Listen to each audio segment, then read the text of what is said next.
Greetings, everyone. Greetings, and welcome back to Beyond a Boardroom Business. I'm your host, Coach Stephanie, and I have an amazing trailblazer here tonight. You will not be disappointed with the information that this gentleman has.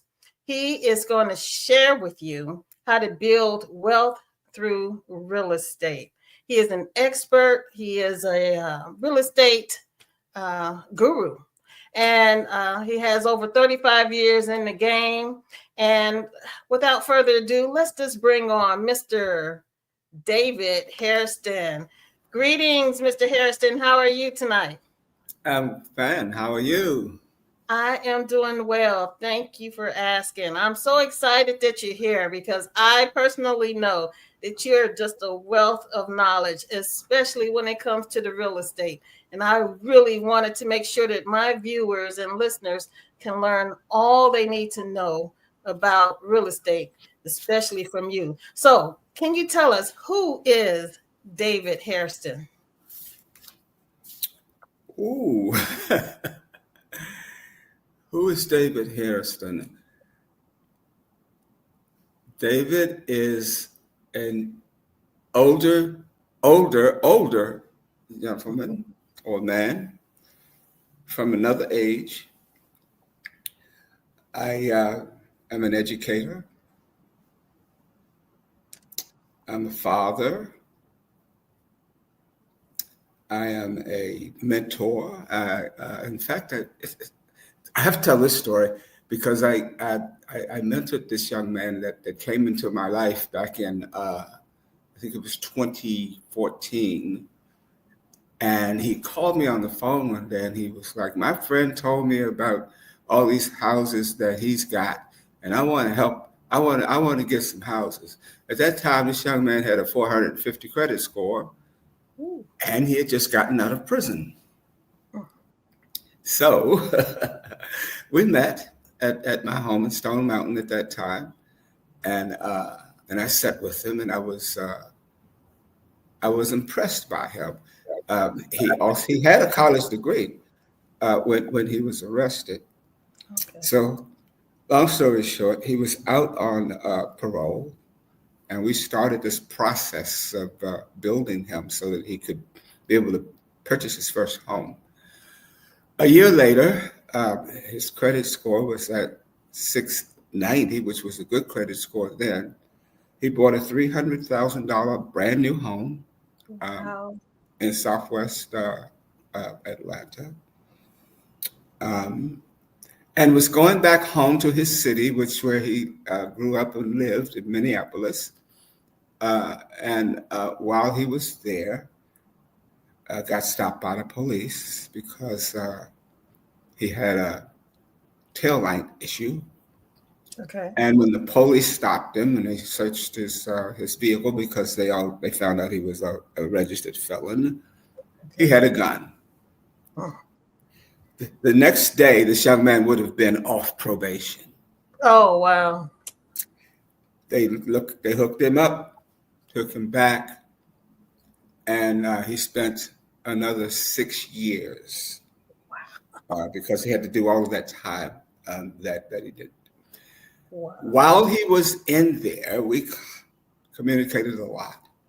So just fast forward with the work that we did and the changes that he made in his life and the work that I did with and for him. When this young man walked out of prison in June of last year, year and a half ago, he had $200,000 in the bank.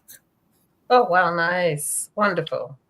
And that was from the real estate holdings and transactions that he did and that we did while he was and today this young man, he's in Minneapolis today, but he actually, one of the properties that he owns, the one he lives in, is a condominium in the same building that I live in. Nice. Which I sold to him about 8 months ago. Wow. So you've been in the game for a very long time. Can you tell us, why should someone be interested in real estate to begin with? Well, it's very important. First, let me say this. And is it okay for me to make a ethnic statement, because I want to talk about a little bit about us black folk as compared to other folk. Okay. Is that okay? Yes, I it's don't okay. know if a lot of young black folk today understand or realize that there was a time when if you were black, you could not own real estate. Okay. You could not own real estate because you did not own land. But you could not own land because you were black and considered to be less than a man. Okay.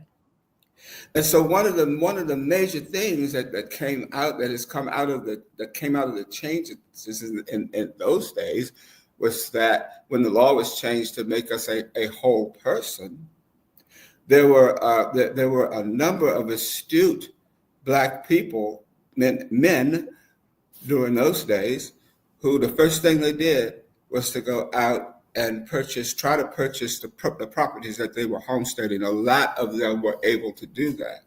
Okay.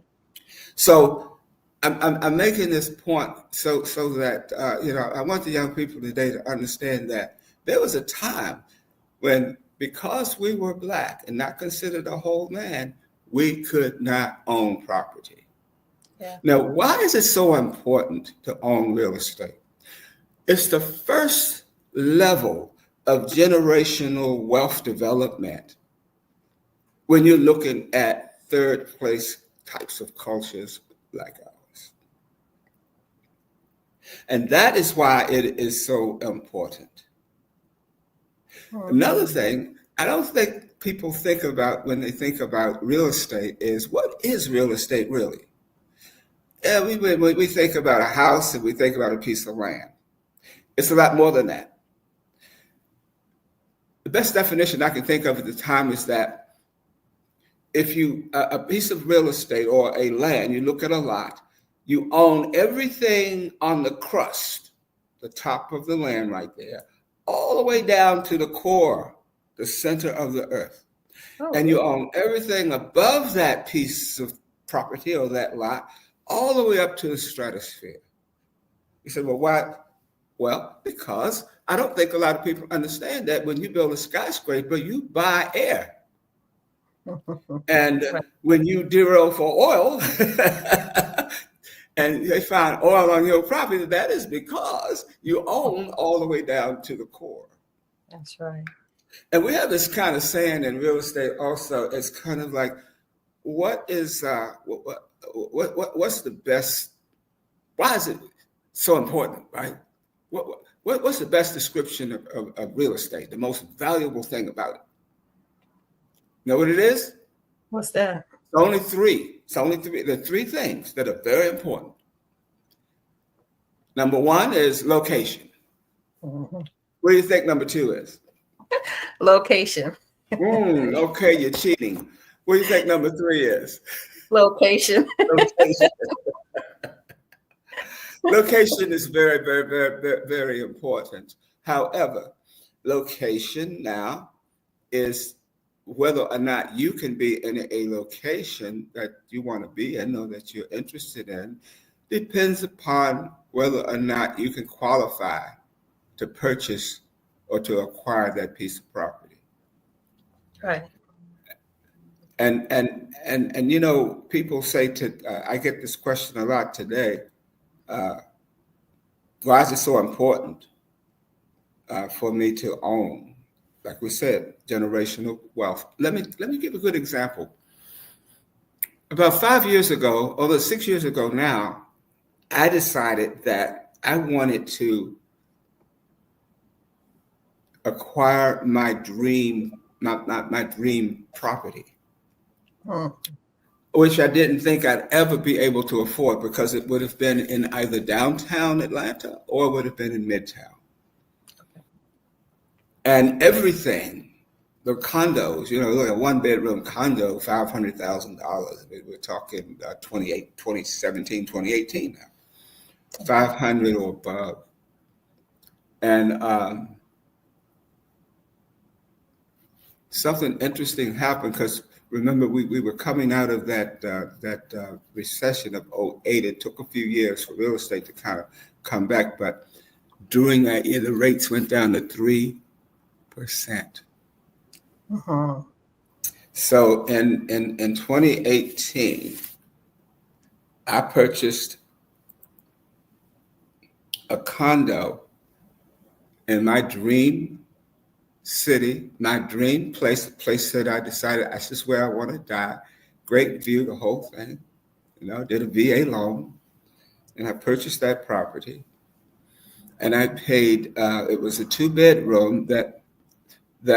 Well, actually, there was an Oriental couple that had bought 2 condos and put them together.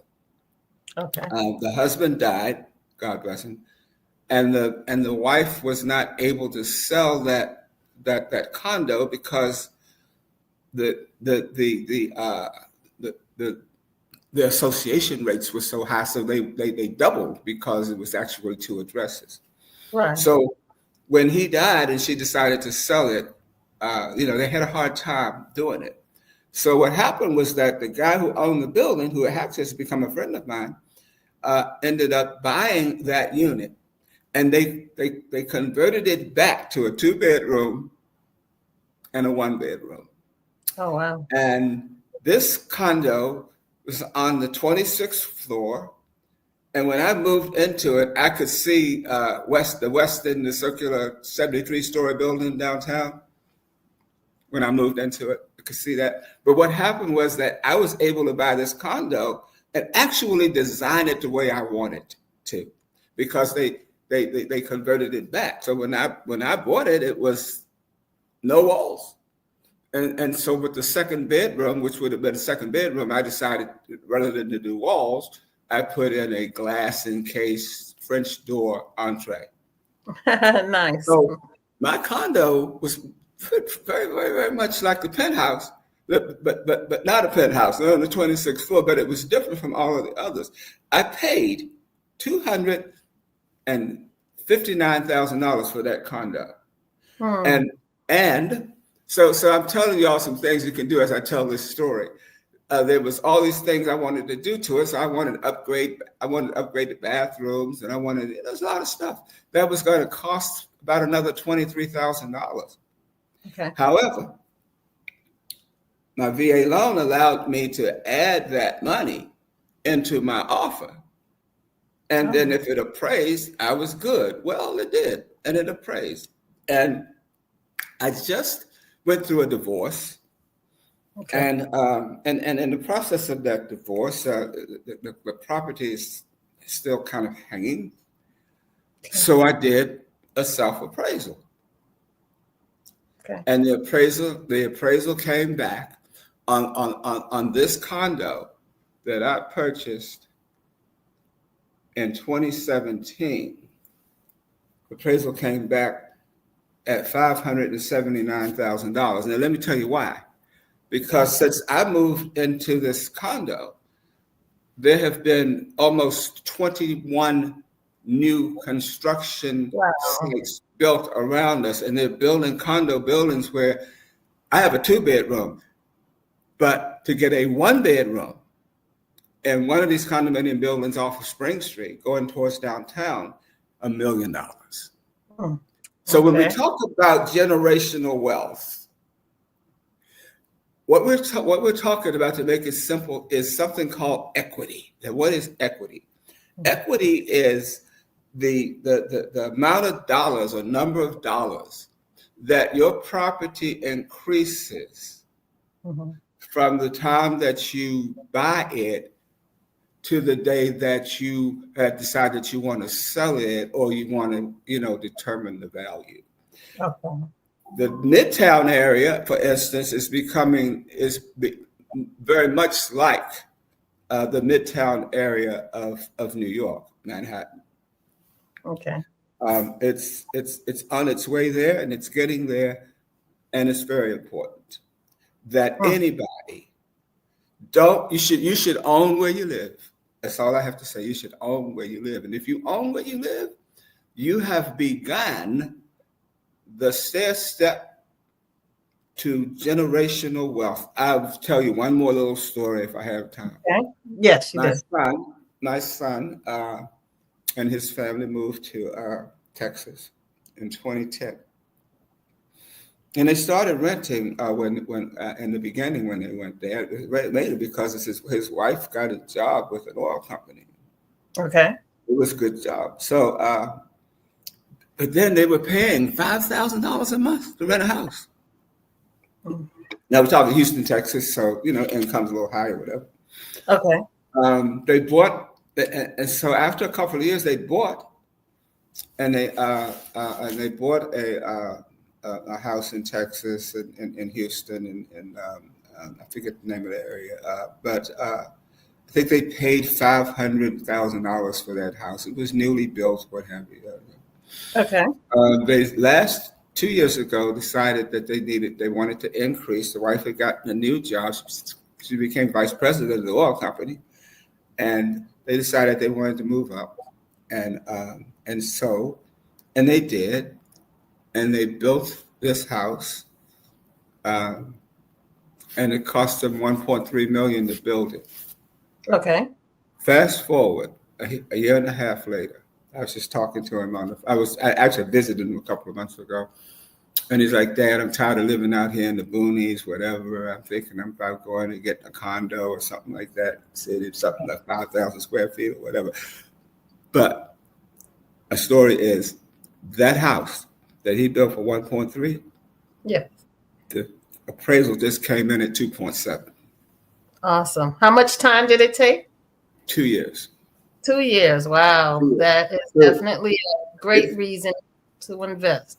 yeah, and hopefully, you start to get a better idea about, generational wealth. Now, real estate ownership is not for everybody, and everybody can't do it because you have to be qualified. If you don't have cash to pay, and this is very important. There used to be a time when the only people who could buy real estate were rich people.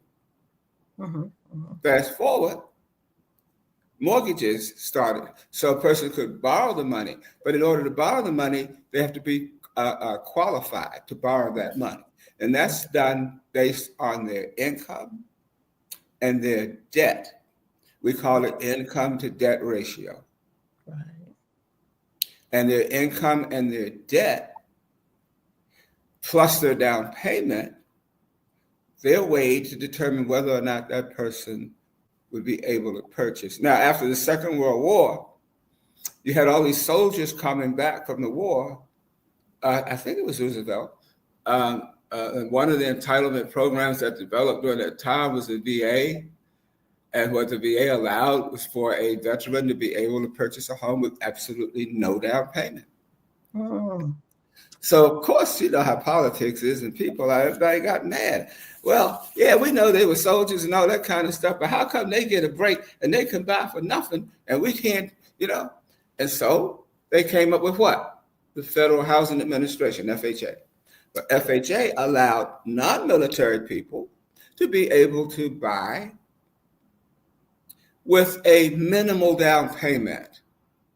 Today, that down payment is roughly about 3.5%.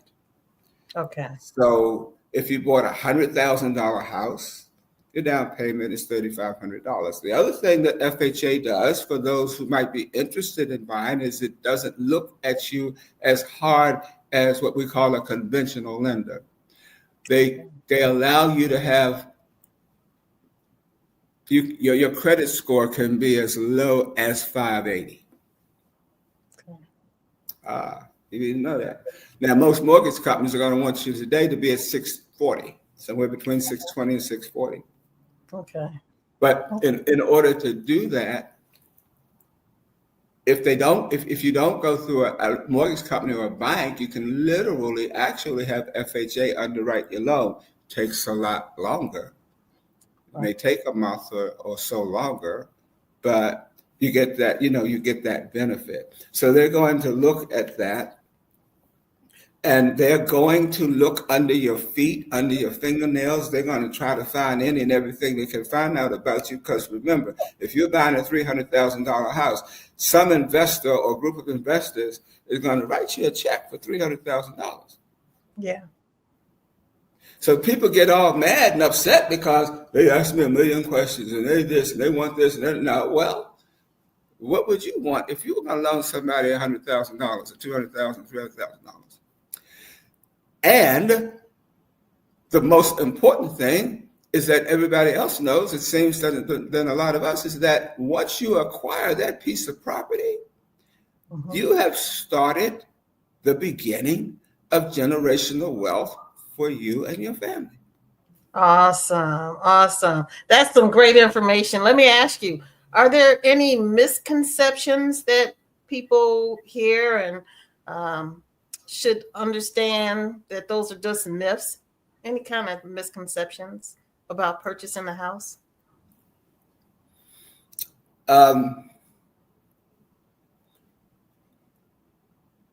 I think one of the misconceptions that people might have is, or that I hear a lot,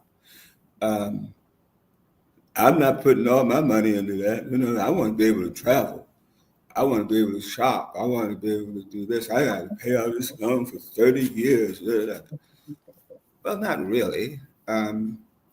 Statistically, we know that in America, people people who purchase property tend to move over an average of 5 years. And they use the equity in that property to move up. When we say generational wealth building, I remember my son bought his first house. He just turned 18, and he was in Virginia, little ranch home out there. And then he sold that house, and he bought a townhouse in Virginia. And then he met his wife, and they sold the townhouse, and they bought a little single-family home. And the point I'm trying to make is that I think that that first house that he bought in Leesburg, Virginia, no, Culpeper, Virginia, because it's down there where the mint is, or where the money thing is. He paid $65,000 for that house. Wow. They have never put any more cash into another house.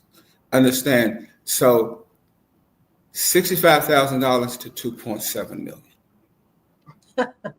Generational wealth through real estate acquisition. Yes, definitely. So go ahead. No, go ahead.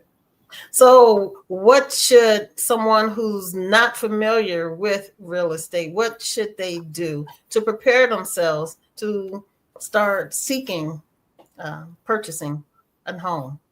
Oh, call me. But let me say this, because that's a good question. In addition to the generational wealth, there are serious tax benefits to real estate ownership. Okay, yeah. So let's say that you earn $50,000 a year, and you're living in an apartment, and you're paying $2,000 a month in that apartment.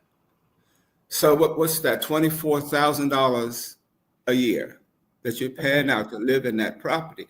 If that was a mortgage at $2,400 a month or $24,000 a year, whatever your tax bracket is, they would adjust your income, and you get that money back. Uncle Sam gives it back to you as a tax benefit or adjustment. Gotcha. Let me be a little bit more specific about that, because it's very important. Let's say that the interest paid on a mortgage, along with any points paid at closing, they are tax deductible. That's what you're deducting.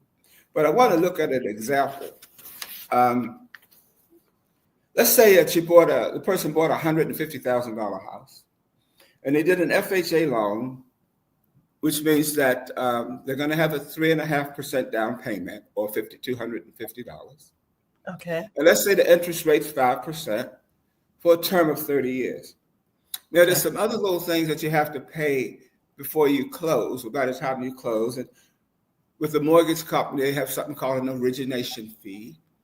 Okay. And that's usually a point or two, or could be, depending on some banks, maybe none.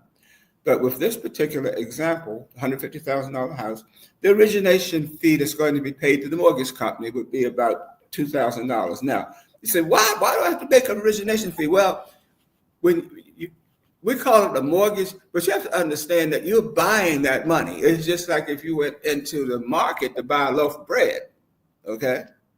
And the market's loaf of bread is $1. And you're like, well, I don't want no white bread. Oh, pumpernickel.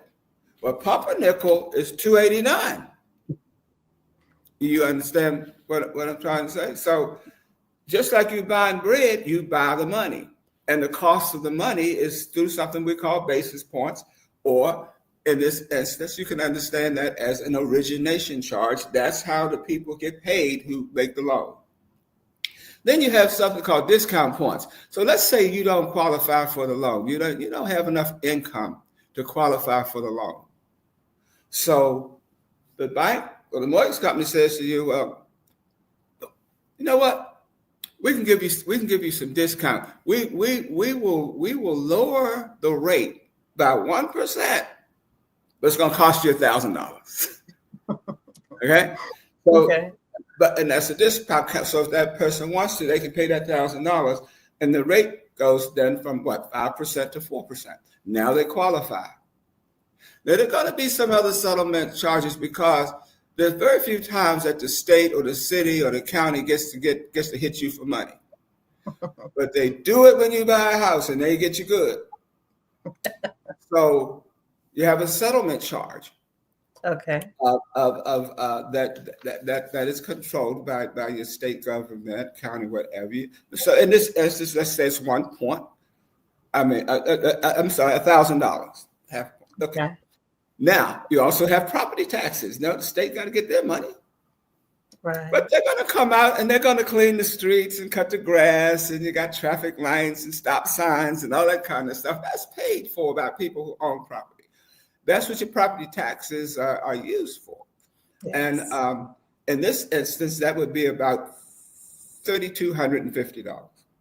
Now, what's going to happen if you happen as you see what's happening out there in California now? And people losing their property, the people who didn't have any insurance, they can forget it because they're going to get nothing. Wow. However, most mortgage companies and banks are going to insist that you have homeowners insurance before they close that loan. And in this instance, it's probably going to be about $1,000. Okay. We put all those numbers together, you come up with a mortgage payment. And let's say that you are in a 33.8% tax bracket, which means that at the end of the year, you're going to have a tax benefit of $2,600 and change. $2,600 and change. If you were renting with the same amount of money going out a month, guess what your tax benefit would be? What do you think? Take a guess. Zero. So not only is it the doorway to the beginning of generational wealth for a people who started out with nothing and couldn't even own, there's also tax benefits. And then what's the last thing? Pride of ownership. That's true. Pride. I own a piece of the dirt. Right. I'm part of the club. And there's certain things you can't do to me. You lock me up and I don't have no money, but I got a piece of property. And the law says I can put that property up so that you can let me out till time comes to go to court or whatever. That's true. So there's so many benefits. You can will it. You can give it to your children. You can't give an apartment that you're renting or a house that you're renting to your family, your kids. That's true. My granddaughter just married a couple of about a year before last. She married a guy from the Ukraine, but she's at Harvard Medical School now. She's in year number 6. She's getting an MBA. I'm sorry, she's getting an MD, PhD in neuroscience. But she's Congratulations. done so well that Harvard last year gave her own lab. I can't even go visit her.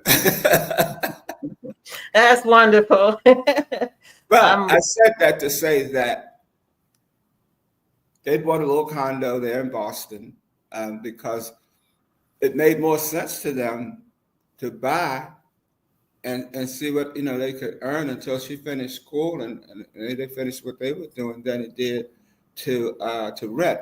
But why did that happen? Because her parents, from the from most of her life, never rented from anybody except for that short period of time when they first went to Texas. So that's all she knows.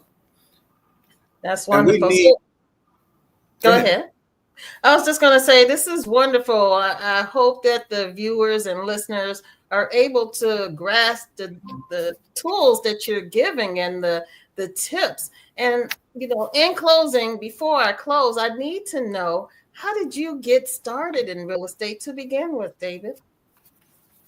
I was living in Columbia, Maryland, which was a new city that was being built between Baltimore and Washington, D.C. Okay. And I had married a girl who was a Jewish princess. And the first thing that I knew nothing about real estate, never thought about owning anything. She took me by the ear and said, "We got to find a place to live. We got to buy it." Gotcha. And as I got more involved in that, I was working for the Department of Education, running the Indian migrant program for handicapped children. And we bought this little townhome. It was on the lake in downtown Columbia. I'll never forget, I paid $45,000 for that house. We sold that house 3. Let me see. So that would have been in 75. So we sold that house when I built it in 3 years. No, lived in that townhouse for 5 years. Sold it for $349,000. Oh wow! Generational wealth again. But I went through this whole process, and a guy said to me, he said, if you were an agent, you wouldn't have to. You would get back this percentage of the money that costs to do the deal, because it would be like a commission or whatever. Right. I'm like, wow, what do I have to do that? Well, you have to get a license. So I found out how long. I found this little cram course that I could take. Wow. 2 weeks later, I was licensed and affiliated with the same company that was building my house.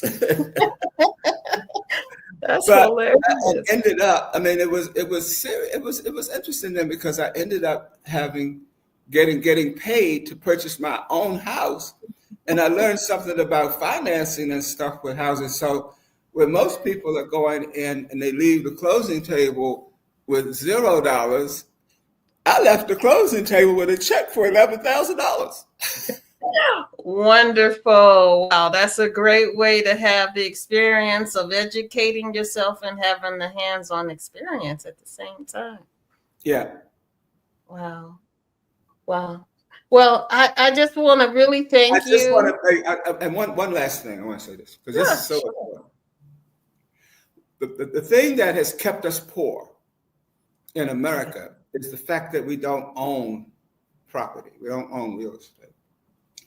We are the only group of people in the world that sees a mortgage as a debt. And it's not. It's a tax benefit. It's an income producer. It's a wealth producer. It's an insulation against a whole lot of other things. It is a benefit that protects you and your children and your family forever.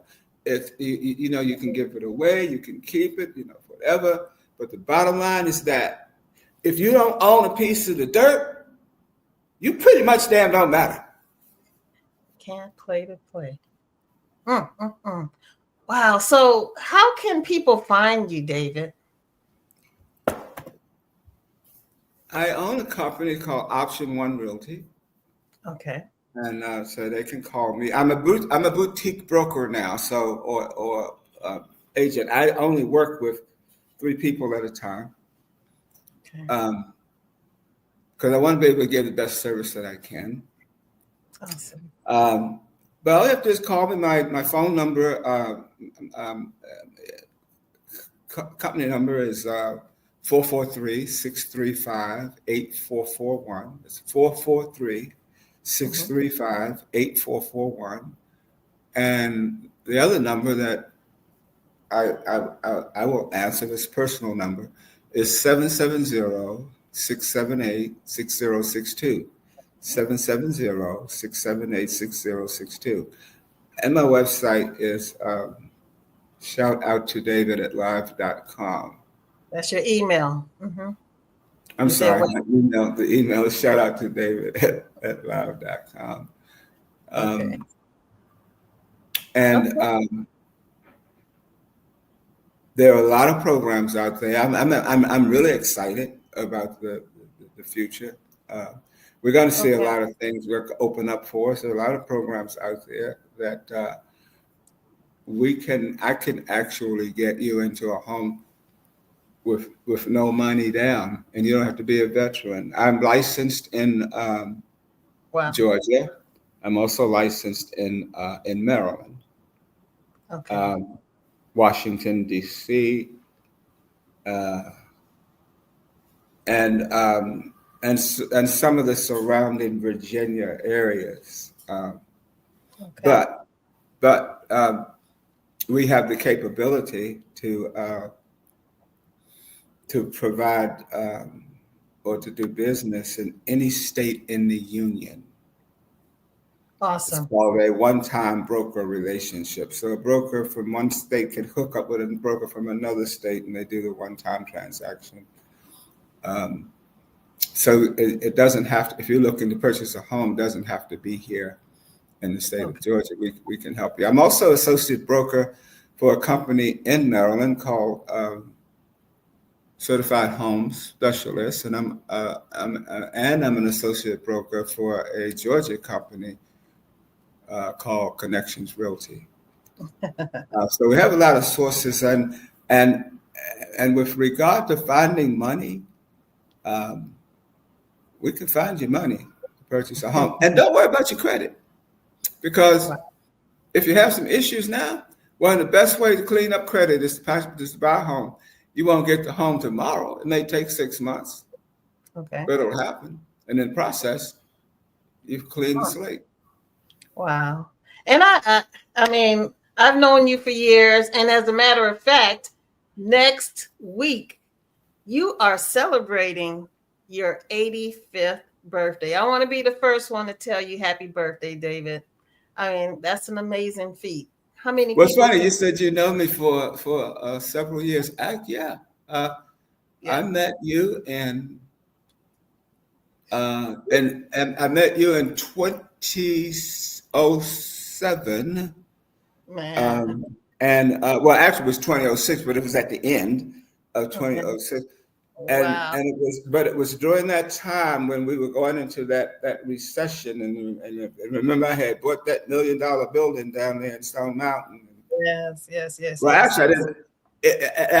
It appraised for a little over $1 million, but I bought it for $800,000. But then I put $250,000 into renovations and stuff like that. And then once all that was done, boom, it came, and everybody lost.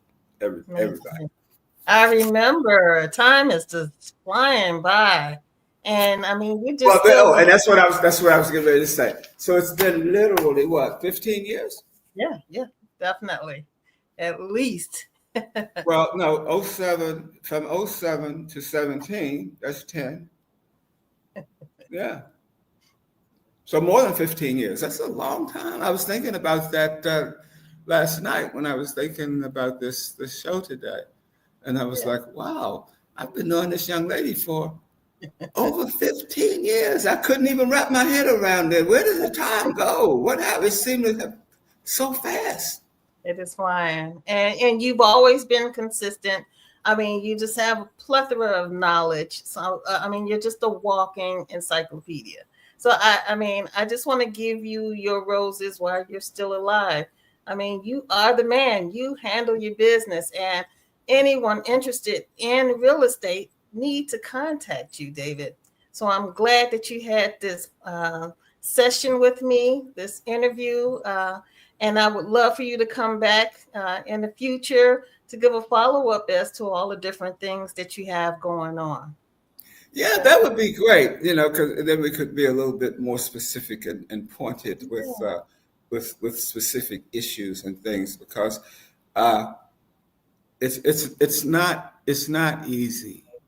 But I want to leave people with this one concept. It's a thing that I do all the time now, and I think about it. Never expect from a person what they can't give you.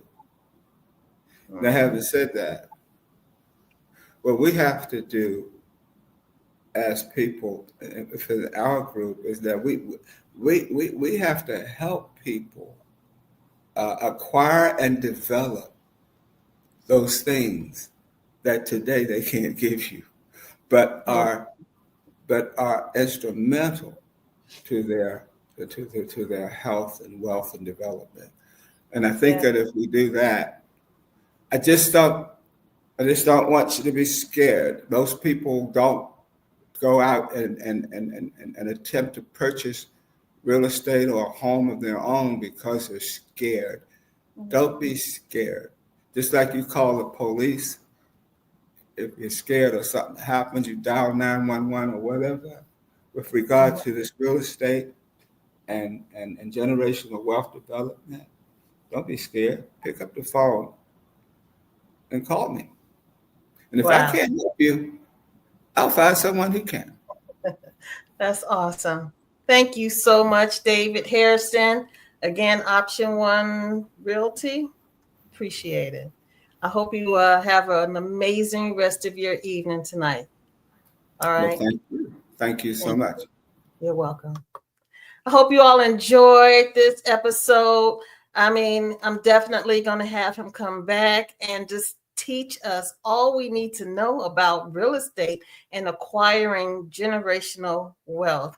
Again, this is Beyond Boardroom Business with your host, Coach Stephanie, and I'm here every Thursday night, 7 p.m. Eastern Standard Time.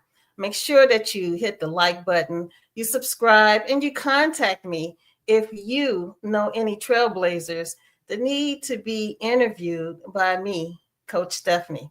Until the next time, stay prayerful, stay persistent, and stay powerful.